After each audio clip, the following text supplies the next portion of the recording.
ସାଙ୍ଗମାନେ ଆମେ ତ୍ରିରଙ୍ଗା ଉଡ଼ାଇବୁ, ଭାରତ ବର୍ଷର ଗୌରବ ଗାନ କରିବୁ, ଶପଥ କରିବୁ ଭାରତକୁ ବିଶ୍ୱର ସର୍ବଶ୍ରେଷ୍ଠ ଦେଶ ବନେଇବୁ। ସମସ୍ତ ପ୍ରିୟ ଭାରତବାସୀ, ଆପଣମାନଙ୍କୁ ମୋର ନମସ୍କାର, ଶୁଭକାମନା ଓ ସ୍ୱାଧୀନତା ଦିବସର ଶୁଭେଚ୍ଛା। ସମ୍ମାନୀୟ ସଭାପତି ମହୋଦୟ, ମଞ୍ଚାସୀନ ଅତିଥି ତଥା ସମସ୍ତ ଗୁରୁଜନଙ୍କୁ ମୋର ଭକ୍ତିପୂତ ପ୍ରଣାମ ଓ ଉପସ୍ଥିତ ଭାଇ ଭଉଣୀମାନଙ୍କୁ ଅନେକ ଅନେକ ଶୁଭେଚ୍ଛା ଓ ଅଭିନନ୍ଦନ। ଆଜି ଏହି ସମାବେଶର କାରଣ, ଆଜି ଅଗଷ୍ଟ 15 ତାରିଖ 1947 ମସିହା। ଆଜିର ଦିନରେ ଆମ ଭାରତବର୍ଷ ଶହ ଶହ ବର୍ଷର ଗୋଲାମୀରୁ ମୁକ୍ତ ହୋଇଥିଲା। ଏଠାକାର ଅଧିବାସୀମାନେ ପରିଗଣିତ ହୋଇଥିଲେ ସ୍ୱାଧୀନ ଭାରତର ନାଗରିକ ଭାବେ। ସ୍ୱାଧୀନତାର ଅର୍ଥ କେବଳ ସେ ହିଁ ବୁଝିପାରିବ ଯିଏ କେବେ ଗୋଲାମ ବନିଥିଲା, ଅତ୍ୟାଚାରିତ ହୋଇଥିଲା, ପୀଡ଼ିତ, ସଂଘର୍ଷ ସହ ସାମ୍ନାସାମ୍ନି ହୋଇ ମୁକାବିଲା କରିଥିଲା। ଆମ ପୂର୍ବପୁରୁଷମାନଙ୍କ ସଂଘର୍ଷର ପ୍ରତିଦାନ ସ୍ୱରୂପ ଆଜି ଆମେ ସ୍ୱାଧୀନ ଜୀବନଯାପନର ସୁଯୋଗ ପାଇଛୁ। ଏହି ସ୍ୱାଧୀନତା ଟିକକ ସାଧାରଣ ଭାବେ ପାଇନାହୁଁ। ଏହା ବିନିମୟରେ ଦେବାକୁ ପଡ଼ିଛି ଅନେକ ପ୍ରାଣବଳି, ସର୍ବସ୍ୱ ତ୍ୟାଗ, ଅନଷ୍ଟ ହୋଇଛି ଅନେକ ଧନ, ଜୀବନ ଓ ଜୀବିକା। ସେଦିନ ବିଗତ, ତାର ସ୍ପଷ୍ଟ ଦୃଶ୍ୟକୁ ଆମେ ଅଳ୍ପ କିଛି ଶବ୍ଦର ସାହାରା ନେଇ ପ୍ରକାଶ କରିବା ସମ୍ଭବପର ନୁହେଁ। ଯେତେବେଳେ ଏକ ବୀର ଯବାନ ସୀମାନ୍ତରେ ଶତ୍ରୁ ମୁକାବିଲା ପାଇଁ ଅଣ୍ଟା ଭିଡ଼ି ଛାତି ଫୁଲେଇ ନିଜକୁ ପ୍ରସ୍ତୁତ କରେ, କେବଳ ତା ଶିରା ପ୍ରଶିରା ହୃଦୟ କମ୍ପିତ ହୁଏ ନାହିଁ, ତା ସହ ବ୍ୟାକୁଳ ବିଗଳିତ ହୁଏ ଏକ ପିତାମାତା ହୃଦୟ। ବେସୁରା ହୋଇ ପଡ଼େ ଜେଜେମାଙ୍କ ଗପ ଲରି, ଆଉ ଅସ୍ଥିର କମ୍ପିତ ହେଉଥାଏ କାହା ମଥାର ସିନ୍ଦୁର ମଙ୍ଗଳସୂତ୍ର। ଆଉ ଯେତେବେଳେ ସେହି ବୀର ଶହୀଦ ହୋଇଯାଏ, କେବଳ ତା ପରିବାରରେ କ୍ରନ୍ଦନର ରଳ ଉଠେନି, ବରଂ ସମଗ୍ର ଭାରତ ଭୂଖଣ୍ଡ ବାହୁନି ଉଠେ। ପ୍ରତି ସଚ୍ଚା ଦେଶ ପ୍ରେମୀର ହୃଦୟ ଆର୍ଦ୍ର ହୁଏ। ଏକ ବୃଦ୍ଧ ପିତାମାତାଙ୍କ ହୃଦୟ ଖଣ୍ଡ ବିଖଣ୍ଡିତ ହୋଇ ପଡ଼େ। ସେ ସିନ୍ଥିର ସିନ୍ଦୁର, ମଙ୍ଗଳସୂତ୍ର, ଚୁଡ଼ିର ରୁଣୁ ଝୁଣୁ ଶବ୍ଦ, ସେ ସୀମିତ ହାସ୍ୟ ଏକ ସାଧା କାଗଜ ପରି ଶୂନ୍ୟ ହୋଇଯାଏ। ଏକ ବୀର ଯବାନର ମୃତ୍ୟୁରେ 135 କୋଟିରୁ ଉର୍ଦ୍ଧ୍ୱ ଭାରତୀୟଙ୍କ ପ୍ରାଣ କାନ୍ଦେ। ଏହା ହିଁ ଆମ ଭାରତବର୍ଷର ସତ୍ୟତା। ଆଗାମୀ ନାଗରିକମାନଙ୍କୁ ମୋର ଆହ୍ୱାନ, ଦେଶର ରାଜନୈତିକ, ସାମାଜିକ ଓ ଅର୍ଥନୈତିକ କ୍ଷେତ୍ରରେ ସ୍ୱଚ୍ଛତା ଆଣିବାରେ ସଂକଳ୍ପ କରିବା, ଲାଞ୍ଚ ମିଛର ମୂଳୋତ୍ପାଟନ କରିବା। ସାଙ୍ଗମାନେ, ଆମେ ଶୁଣିଛୁ ଓ ପଢୁଛୁ ଇଂରେଜମାନେ ବାଣିଜ୍ୟ ଉଦ୍ଦେଶ୍ୟରେ ଆସି ଆମ ଭାରତୀୟଙ୍କୁ ଗୋଲାମ ବନାଇଥିଲେ। ତଥାପି ଆମେ ସ୍ୱଦେଶ ଅପେକ୍ଷା ଅପର ଦେଶର ଦ୍ରବ୍ୟ ବ୍ୟବହାରରେ ଆଗ୍ରହ ରଖୁ ଓ କରିଥାଉ।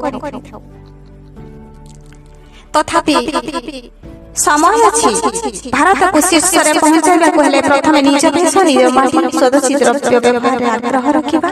ଆମ ମାନ୍ୟବର ପ୍ରଧାନମନ୍ତ୍ରୀଙ୍କ ଆହ୍ୱାନ ଅନୁଯାୟୀ ଲୋକାଲ ଫର ଭୋକାଲକୁ ଆଦରିବା।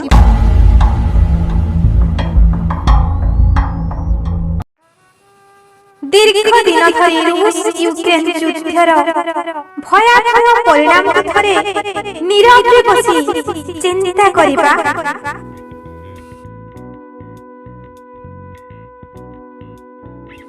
খুব মোটা অঙ্কের দরমা, 4 বিএচকে ঘর, দামি গাড়ি, শৌখিন ফার্ম হাউস, অপর্যাপ্ত ব্যাংক ব্যালেন্স আদি সে পর্যন্ত সুরক্ষিত যে পর্যন্ত আম দেশ সুরক্ষিত।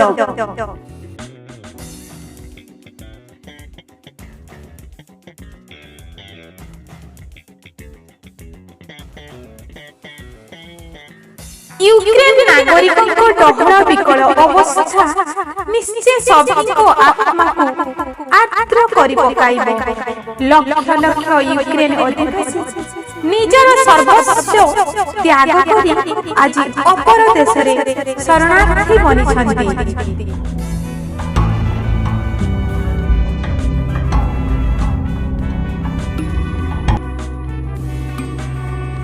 ସୌଭାଗ୍ୟବଶତଃ ସେମାନଙ୍କ ଦେଶ ଚାରିପଟେ ସେପରି ଦେଶ ଥିଲା ଯିଏ ଏମାନଙ୍କୁ ଶରଣ ଦେଇଛନ୍ତି।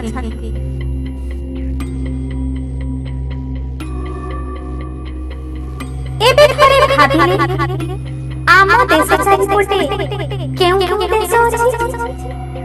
ୟୁକ୍ରେନ ଭଳି ସଂକଟ ଆମ ଦେଶ ଥିଲେ କୁଆଡ଼େ ଯିବୁ?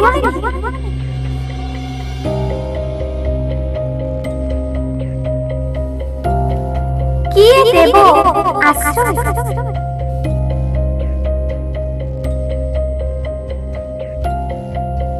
ପାକିସ୍ତାନ, ବାଂଲାଦେଶ ନା ଉତ୍ତରକୁ ଥିବା ଚୀନ ଆଉ ତଳ ଭାଗ ତ ମହାସାଗର ପରିବ୍ୟାପ୍ତ।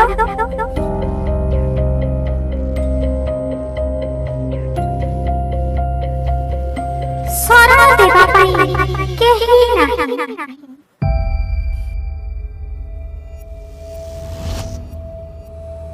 ତେଣୁ ମାଗଣା ଓ ବଢିଆ ଯୋଜନା ଦାବି କରିବା ପରିବର୍ତ୍ତେ ନିଜର ବାହୁବଳର ଯଥାର୍ଥ ଉପଯୋଗ କରି ମଜବୁତ ଦେଶ ଗଠନ କରିବାର ସଂକଳ୍ପ କରିବା।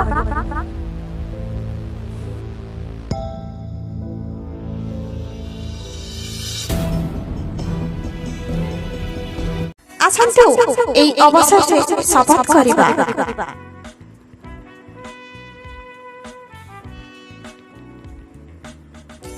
ଆମ ମାଟି, ପାଣି, ପବନ ଓ ପରିବେଶକୁ ଅକ୍ଷୁଣ୍ଣ ରଖିବା।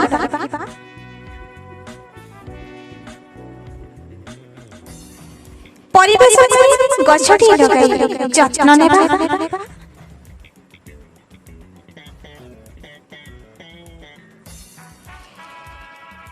ପ୍ରଦୂଷଣ ମୁକ୍ତ ପରିବେଶ ପାଇଁ ସମବେତ ଉଦ୍ୟମ କରିବା।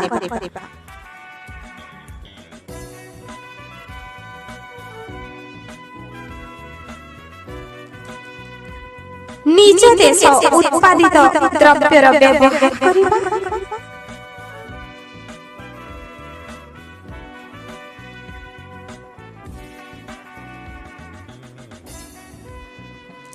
केवल स्वाधीन भारतर नागरिक हिसाବରେ ଅଧିକାର ଭୋଗ ନୁହେଁ, ଆମ କର୍ତ୍ତବ୍ୟ ବୋଧ ବିଷୟରେ ସଚେତନ ହେବା।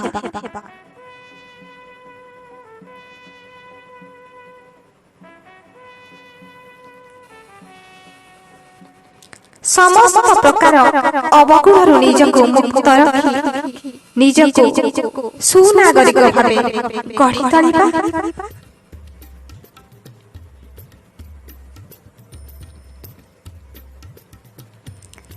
ଭାରତକୁ ଏପରି ଏକ ସ୍ଥାନରେ ପହଞ୍ଚାଇବା ଯାହା ଦେଖି ବିଶ୍ୱର ସମସ୍ତ ଦେଶ ଚକିତ ହେବ।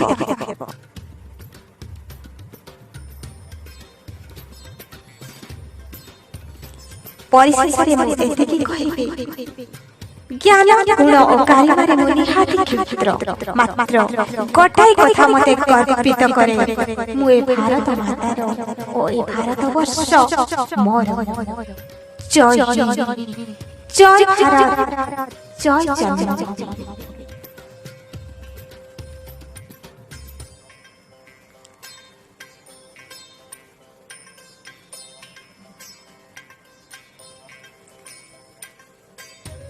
ଚାଲ ପ୍ରଣାମିବା ସେ ବୀର ଶହୀଦଙ୍କୁ, ଚାଲ ପ୍ରଣାମିବା ସେ ବୀର ଶହୀଦଙ୍କୁ, ଦେଶ ପାଇଁ ଭୋଗିଛନ୍ତି ଜେଲ୍, ଛୁରୀ ଓ ଫାଶୀ। ଆହା କେଡ଼େ ଭାଗ୍ୟବାନ ସେହି ଧମନୀର ଲହୁ, ମାତୃଭୂମି ପାଇଁ ସମର୍ପିତ ହସି ହସି।